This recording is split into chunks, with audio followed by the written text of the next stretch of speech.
Can you imagine that? Taking a hatchet to the face? Just finish me off. A upper receiver conversation? Upper receiver conversation. In 3, 2, 1.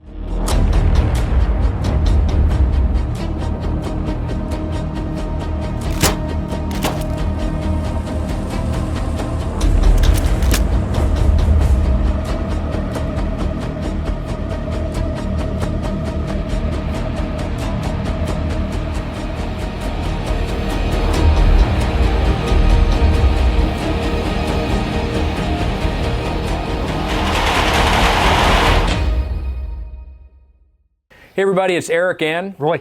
Thanks for checking out another HatchetCast episode. And today we're going to be talking about upper receivers and just a general conversation about stuff that we like and we run. Just going to have a conversation. Yeah, so we get the conversation a lot of times about different barrel lengths and like what should I go with and all that. Disclaimer, right off the bat, there is no wrong answer. Once again, it's a matter of getting used to what you have and getting out and training with it. Yeah. So whatever it is that you're currently running, if you like it, just continue to run it. We're not here to tell you to go buy something completely different. Right. We're just going to share some insight into a couple different categories. Kind of our journey. Yeah, our journey. Yeah. A couple of things that we really find practical. Yeah. What we would have in our toolbox, because this changes. We talk to you guys all the time about how our opinion on stuff changes. And as of recently, in the past probably 3 months or so, our opinion as far as like what we would grab in that collapse of society has kind of slightly changed a little bit. Yeah. So there is no wrong answer to this. The main thing as far as the disclaimer would be is whatever it is that you own, get out and train with it. So. Yeah. While you're training with that, go ahead and hit the like and subscribe button. It really helps us out. Yeah. And you can come and train with us also. Yeah. If you like us. Let's jump into it. That was a very awkward stare. All right, so what are the two let's talk practicality right now. Yeah. So let's go to yours. So this conversation came up earlier today, and this is where we decided to dive into. Yeah. Have this in front of a camera. Yeah. Okay. So we had a couple of buddies that we shoot with in here. Yeah. In the shop. By the way, if you ever want to come and meet us or want to support us locally outside of our website, you can always come into AAA Gun and Ammo and support us in here too. So. Here in Plant City, Florida. Yep. So practicality for me was, as far as I kind of went with like a more military mindset with it. Yeah. Kind of my background, kind of which there is, what I I mean, know. which a lot of people tend to lean towards, which rightfully so. It's a good way to go because they've put the time and effort. They've also put the money in behind it. So when you're looking at, as far as like asking that question, yes, the military does not do everything right. Right. But one of the things they do is they spend a lot of money. Yeah. Okay. And they spend a lot of money sometimes investing in the stupid things, but then they also some good stuff. Some good stuff. And when it comes to that whole like SOP mod mentality, that was actually a great program. Yeah. The Delta guys kind of like, a lot of Delta guys really put a lot of mindset into like setting their rifles up back in the day. I think actually kind of putting shooting at the forefront for once. Yep. So like, yeah, I mean, I kind of went with that SOP mod mentality as far as like having one lower and two uppers. So for my short gun, my CQB, my walking in the thick of the jungle gun, whatever you want to call it, is a 10-3. And if you had asked me that, that's recent. That's recent. Yeah. Roy had to force me to do the 10-3 Mark 18 video, and then the Huxworks we put on there changed my life. Correct. Like now this being said, that you're so basically you're saying that you value the 10-3 now. Oh yeah. Because of the added suppressor. Yes. The change in some technology. Yeah. So based on your opinion of the Mark 18 has completely changed because technology has gotten better with the type of suppressors that we have the ability to run on it now, versus running like a typical traditional can before in the past being gassed out. Yeah, I mean, I'm a southpaw shooter. I'm a left-handed shooter, so I eat gas for cool breakfast, with that. lunch, and dinner. That makes sense. Yeah. Technology has changed. Yep. Bringing something that was kind of put away to the wayside a little bit. For a lot of it. For a lot of it. In value of having a little bit different barrel length that was not so overgassed, so you weren't just eating it all the time. Yeah, I mean, it was to the point where I would be tearing up every 5 shots running a Mark 18 suppressed. And finally, technology has allowed the suppressor to be the regulator versus trying to regulate the gun to fit the suppressor. So and regulating a 10.3 is insane. It's virtually impossible to do. Yeah. So the flow-through technology is incredible and has changed my opinion. Otherwise, in the past, it would have been a 12.5. But anyways, for now, 10.3 is what I run. That's my go-to short gun. I forgot how much maneuverability was in that length and how. How do you have that rifle set up right now? So right now I've got it on a. I have a EOTech magnifier, the 5X, the EOTech night vision version, which is the G. It's the EXPS3. Yeah, and then it's on a American Defense riser with the Unity flip to center magnifier for the magnifier. The PEC 15, a Malakoff head for IR flood, and then a what's that light called? Mod light head. Mod light head. So, and then the Huxworks is on there. Yep, cool. So that's what I'm running. It's got the guide Anything sleeve. that you would change about it? I wish it was lighter. Yeah, okay. It's heavy. Yeah, so if you were building, so right now you're running the Daniel Defense Mark 18. It is complete. With the Rise 3 rail, Yep. which is definitely beefy. We talked about in the Mark 18 video. I know you guys got fired up because we said Riz so many times. So the Riz 3 rail is beefy. Honestly, though, for me, it's a good compromise because I'm willing to accept that durability. And I'll carry the weight. Like, I love the durability of that, so I'm like that. If you had the ability to cut some weight, where would you cut that weight? I don't even know. Yeah. Like, I feel like if there was technology allowed for there to be a thicker rail, maybe even if I wanted to, if I was really trying to save weight, maybe go to a Rise 2 rail because it's a little bit lighter, I think. But I don't know if I could change the weight on it. The rail for me is a big deal. I mean, as you and I know, like, you have to have a solid rail. It's the heart and soul to that gun for sure. That ability to, it's your primary night gun, right? Yeah, it is. Yeah, so you really want it to be rigid. Yeah. For those IR aiming devices. And I want it to be rizzed. Rigid. Rizzed, rigid. So, but yeah, what do you find? You know, the magnifier. So let's talk about the magnifier. Do you find yourself utilizing it much? I do. So I utilize the way that we teach magnifiers when we're in like a general purpose rifle courses. It is not. By the way, if you don't know by now, we teach classes. We train. Probably the best way to support us is actually to come out and train. You get something from that also at the same time. So we're giving you information, and a lot of times we're learning from you too as students. Me and Eric talk about it all the time that we're constant students of our own. Professional students. You guys should try to take up that same mindset if you don't have it, but come and train with us. So jump over to the website also. You'll find some cool gear. Yeah. Ghost chest rigs, map pouches, all kinds of stuff. But that's the way you can support us. And if you want to, you can also try out our guns. We'll have our guns with us, and you can test them out and see what you think. You want to shoot a Mark 18 with a Huxworks can on it? Come and see us. Come train with us. Come train with us.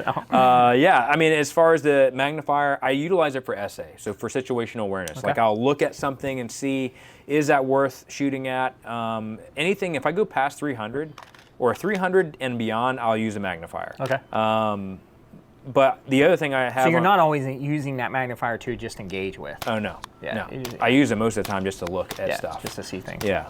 And I also have it on that quick disconnect. So, like, so you have that ability to drop it. 100%. So, like, for night vision, we passive aim in our night vision classes, which are supported by advanced night vision, by the way, I'll disconnect that and then run just the EOTech because it doesn't get in the way. Cool. So, I don't know if I would change anything about that setup right now. Maybe go with like a hollow sun laser and get rid of the PEC. So like a lighter laser. Yeah, lighter laser. Something like that. I mean, the additional weight of the PEC or something like that, dropping down to like a Steiner OTOL or something smaller profile. Smaller profile. Yeah. Because you have the Malakoff IR head, which is plenty. Amount of IR illumination. It is plenty. Yeah. So it gives you all the illumination that you need right there. And then as far as white light, you got the mod light head, which is once again plenty of white light illumination. Yeah. So, exactly. So maybe drop it to a smaller laser. Yeah. I mean, probably that's kind of what I have on my setup. Yeah. I have the Steiner OTOL laser. It cut back quite a bit of weight. Actually, you know what? I actually have the D-ball right now, don't I? The D-ball D2. I got the D-ball D2, so I got the grenade that big launcher. D-ball. I got the grenade launcher on there. That thing is huge. I lied. Yeah. I have a massive laser. A massive laser. But yeah, I mean, you're running the 11.5? Yeah, 11.5. Yep. So if you had to run a 10.3 or 11.5, what would you pick? Honestly, I'd probably save the size and go with the 10.3. Really? Yeah, I know it's not much. Yeah. But man, I can tell you, we've ran some drills and taken some different classes and stuff like that, and maneuvering around vehicles. It's nice. It's nice to have an inch really does matter. It does make, size does matter. In this particular situation, I actually want to lose a little size. So typically we're trying to gain. Yeah, story of my life. Typical Asian over here. Very good. Listen, I'm a normal person. But yeah, I mean, I would probably, well, let's just say it honestly. I would prefer to probably in once again, technology and having that as things have progressed to make things a little bit more pleasurable for shooting. I value the little bit shorter length because I don't need the added velocity out of it. Right. Because I am specializing my ammo in it. For my, for the ability to use it for defensive purposes or whatever it may be, that I'm using for CQB or using it for home defense or whatever. Yeah. So I'm specializing my ammo, with 75 grain Mark 262 in it, so that ammo happens to work really, really well. It gives me good expansion, gives me plenty amount of energy out of it. Makes up a little bit, I guess. Yeah, makes up for the lack of barrel length. But then at the same time, I'm not utilizing. That's not the upper receiver that's in my box for anything that's built for 200 yards and beyond. So I'm really utilizing that for the short stuff. Yeah. So for your long stuff, what are you using right now? I really lean more towards I lean more towards probably like 13.7, 13.9 currently. Yeah. All right. 13.7 is what I'm currently running. Okay. I like a heavier profile barrel. Yeah. So I'm running the Centurion Recce profile barrel, which is like a kind of like a heavy profile SOCOM, just nice and rigid barrel. Right. And I find I can go with a heavier profile barrel and chop down to like a 13.7 or a 13.9 roughly, and save just a little bit of that muzzle weight to create a little bit more of a center balance. Yeah. Okay. 14.5 is great. 16 is great. There's nothing wrong with either one of those barrel lengths. I'm not telling you to go buy a 13.7. I'm just telling you what I like as far as if I have my preference and I have my choice. I'm gonna take a well-gassed 13.7 barrel is what I'm gonna take. Right. That's a heavier profile. Yeah. I'm gonna get that barrel mass back towards the chamber, more center line on the gun. For me, I'm running an IR device on that. I typically run something like a Steiner OTOL or like one of the smaller Holosun, just IR lasers, nothing else to it. There's no Viz laser to it, just a simple IR laser. Right. And then running like a B.E. Myers Kiji or the Malakoff head. I'm actually running the B.E. Myers Kiji right now. Yeah. So I have that on there. And then white light would be mod light once again on that particular setup. As far as optics, Trijicon Credo 2-10 Master Race. Don't forget it. I prefer the 2-10, our medium power variable. I guess everyone's calling it nowadays again. Best power variable best power optic. variable optic. Yeah. That's what we're going to call it. We're going to BPVO. Yeah, BPVO. Best power variable optic, a 2-10. Okay. I prefer the Credo still. Yeah. The reticle in it is my go-to. That's my fruit roll-up. Fruit by the foot. Fruit by the foot. Yeah. So I prefer the Credo with the 2-10 and the mill reticle in it. Yeah. With a dot on top, I'm running the Aim Point Micro T2 on top of it. That's kind of my sweet spot where I'm at. So I think as far as like if you're talking about in my toolbox. Yeah. Practical. Tactical. Yeah. So that gives me my close gun. It also gives me a gun that I know that I can drive out to with the proper ammo matching it. Yeah. And proper barrel matching the ammo and everything else like that. That it gives me a gun that I know I can go make out to 800 yard hits. Okay. Yep. And if you don't believe me, come take a scope carbine class with us. Check it out. Yeah. So I run a 13.9 and also the same barrel profile. Yep. I think the one thing that you said earlier was that it's well balanced. I think chopping that barrel or getting a 13.9 barrel with a thicker profile, mid-length gas, it's not necessarily about saving overall weight. It's about balance. Like it is such a balanced system. Yeah, I'm actually gaining weight. I'm adding weight because I'm searching out barrels that are heavier, thicker. That are thicker. So I'm running a Credo 2-10 as well. Small IR Holosun laser. I'm actually running a Cloud defensive light on there. I think it's their Mod 2, and a Vortex What's the? Yeah, actually, you just had the Spark? Vortex. No, not even the Spark. The Crossfire. Crossfire too. Has night vision on it, so I do night passive vision. aiming with that. So an affordable piece of equipment. Oh yeah. That's actually last you. Man, you've had that thing for a while now. A while. It's been a few years. Yeah. That's been mounted on that. Yeah, So it's it's actually legit. been really solid for a $130 optic. Yeah. Lifetime warranty. It's great. So- People think it's an aim point. I'm like, hey. Hey. But yeah, I mean, I Once you spray paint it, nobody knows. yeah, no, who cares? I mean, I'm running a quad rail from Knight's Ermine. They're a 12-inch So rail. you actually. I added went beefy. You went beefy. You added a little more weight. To Yeah. It, so. And then I run a bipod. I think you run a bipod as well. Just you can So I do detach run it my off and bipod off, right? on a QD system. Yeah, so yeah, it's mine not too. always on there. But yeah, so as far as like my go-to toolbox, practical setups, as far as like my two, if you gave me the ability to have two rifles, that's what you're giving me that ability to do. Yeah. Okay. Then yeah, I'm gonna probably take now. Once again, this opinion has changed as of recent and probably in the past 3 to 4 months. Yeah, and I'm our opinions could change again in the Correct. future. In another 3 to 4 months, it could change again. Yeah, but as of technology. today, if I had to grab my stuff and go, as far as what I'm taking with me, I'm probably taking my 10.3. Yeah. And then my 13.7 is what I'm taking. Yeah. Now, what happens if we're just talking about that you had? We ask this question all the time. Or we are asked this question all the time. Yeah. And I ask you guys, what would it if you're down to one rifle now? What do you take? Put it in the comments below. Yeah. What your setup would be. Yeah. I would like to know what your setup would be. legit. And there is no wrong answer to this. Yeah. Once again. Yeah. What would it be? You got one choice. You got one rifle. That's it. That's all you have the ability. I would say for me, it'd be a 12.5, and it'd probably be an EOTech with a 5X magnifier. Yeah. That's a solid setup. Mid-length gas system. Yeah. So yeah, let's go back to that. Now we're having this ability to choose what we want. Right. 12.5 with a mid-link gas system, EOTech. Yeah. I'll take an EOTech. I'll actually take an EOTech with a multi-dot reticle in it. Ooh. Is what I'll take. Fancy. So add that, drop that down into the Ollie cart menu. Yeah, send that. Send that. And I'll take the 5X magnifier also on Unity mount or American Defense, mounts. So What about an ACOG with a dot on top? I will take an ACOG with a dot on top. Actually, that's my other jam.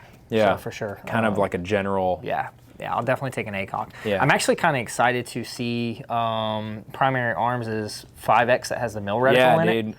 So that would a 5X. It would be really nice. We've been waiting forever.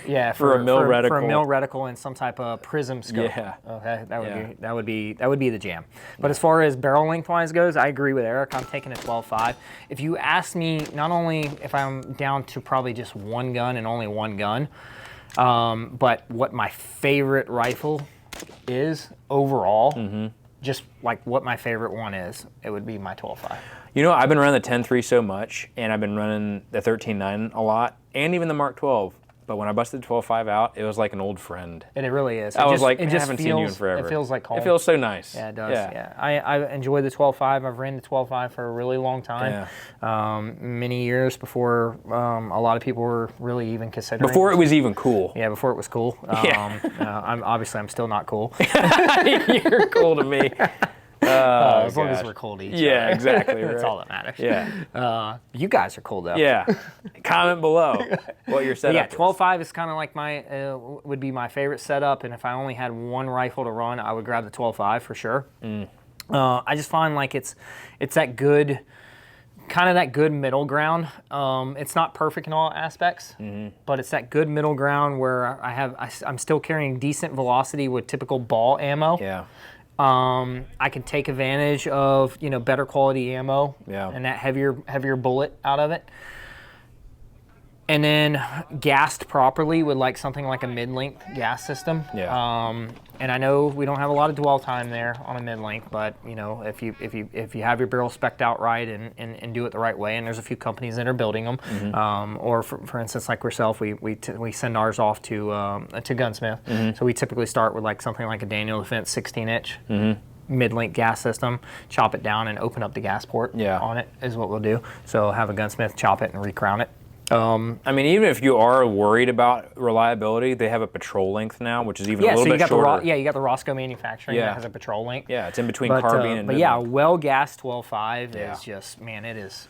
It's soft. It does everything decent. Yeah. That's what's nice about it. It does everything kind of decent. It's just a pleasure to shoot. Do you run a Huxworks on yours? So on my 12.5, actually, no, it is set up for the Surefire RC2 Mini? RC2 Mini. Yeah. That's what I currently have on it. So I have it gassed to run with that can properly. Okay. Yeah. So if I'll probably actually build out another 12.5 that will just pretty much run everything across the board. Yeah. Because now I know with, once again, with that technology of that flow-through design, You don't have to really have the barrel gassed properly. Super, yeah. So I'll probably build another one out where I can shoot more types of ammo. Yeah. So versus right now, mine is really set up for shooting hotter grain 5.56. Yeah. Shooting 8.55 and XM 193. Yeah. With a can. That's how Right. mine is. Mine doesn't run very well without a can. So that's just the way I have it set up because the can doesn't come off. Yeah. The only time the can comes off is just for service. What kind purposes. of rail would you want to run on your 12.5? Would you go for thicker profile? So because I'm you have the running, weight, or- on my 12.5, I actually run a lot of the Cross Machine tool rails. Yeah. Is what I run. They're affordable. They have M-lock all the way around. They tend to not have a ton of flex in them. Yeah. They have like the little tangs on them that kind of butt up against the upper receiver for the anti-tilt rotating and can't. So the Cross Machine tool rails, I'm actually a big fan of them. They're not probably quite as heavy duty as something like a Geisley or a Rise 2 or Rise 3 rail. Yeah, the old Riz 2 and the Riz 3. So they're not quite as sturdy as one of those, but I like the weight savings. Right. And they're rigid enough to do the job. So that's what I have on that. Once again, a lighter weight laser. What's their lockup on that rail? What's it called? Don't they use some sort of like It's like a wedge or yeah, something? it's kind of like a wedge. That's another as far as solid rail too, like the Sons of Liberty or the Zev, S-lock or wedge lock or whatever they call it. So, but yeah, my 12.5, I'm running the Cross Machine tool. So, yeah, that would probably be if you gave me one rifle to choose. Yeah, I'd say the same. 12.5. It's just it does everything decent, and it's a pleasure to shoot. I think it'd be even more of a pleasure to shoot if you had the Huxworks on there or a flow-through type can to kind of regulate it even more. I can't even imagine how. I mean, when we first did the 12.5s, we threw it on a full auto lower. We did a test on it, and it went like one-handed, didn't even budge. Yeah. And it was just. It just went to show. I think that really opened my eyes. Like a well-regulated system can go a long way as far as your pleasurability of that shooting experience. Yeah. But yeah, I mean, honestly, do you have anything else on that? No, I really don't. I mean, so like, yeah, if I get two uppers to choose, I'm taking a 10.3, and then probably my 13.7 is what I'm taking. You agree? You're taking a 10.3 and that 13.9 that you got? Pretty much the identical same. Pretty much identical. Yeah. So we're pretty much on the same page when it comes to it. I'd like to know what you guys choose. So if you got two choices, what would it be? Yeah. If you only got one single choice, what would it be? So comment below. there is, once again, no wrong answer. Unless you're running like a musket or something. You're out there with a 20-inch barrel. It's silver. A2. A1. Honestly, you could be running whatever you want as long as you're training and you're proficient with it. So big thing is go out and train. None of this matters. If you comment below and you have, here's my setup, and you don't ever shoot, are you really doing any service to yourself? So make sure you're investing in yourself, making sure you're the asset and not the liability. What are some other ways they can support us? Yeah, so once again, guys, jump over on the website, come and train with us, sign up for a class, pick up a piece of kit gear. Yeah. We have our Ghost rig. We also have our Ghost map pouches. We're selling J Tactical Solution tourniquet pouches. And tourniquets. So if you're looking for a reliable source to actually get cat tourniquets versus like on Amazon. Not the fake ones. Not the fake ones. Yeah. So if you want a legit actual cat tourniquet, you can purchase them off of our website. Hats, patches, stickers, swag. So actually pretty sweet swag. Sweaty swag. We got Phase Line Company. Phase Line Company. Dude. So if you like some cool art, if you like our pictures on Instagram, which you can go check out, you'll love his artwork. Incredible artist. He supports us and has just been super cool with us. So go check his artwork out, man. It's incredible. And outside of artwork, as far as another company that's been really, really cool with us, you know, another smaller guy right here in Florida, Traditional Arms. He has been super supportive of us. Super supportive. He builds a solid EDC holster. He also builds a really nice outside the waistband holster if you're looking for that typical normal, you know, maybe you're in a state that you can carry open. Which we're actually, I didn't want to announce it, but I'm going to announce it. We're actually going to be doing a collab with Traditional Arms, and there is a holster that we're going to collab with him that is going to kind of feel more of like that recce type of roll. So keep your eyes open for that. OWB. Or an OWB. OWB concealed carry type Correct. holster. Absolutely. So keep your eyes out for that. But yeah, shout out to Traditional Arms. Go check him out. He builds phenomenal holsters. Good dude. He's a good dude.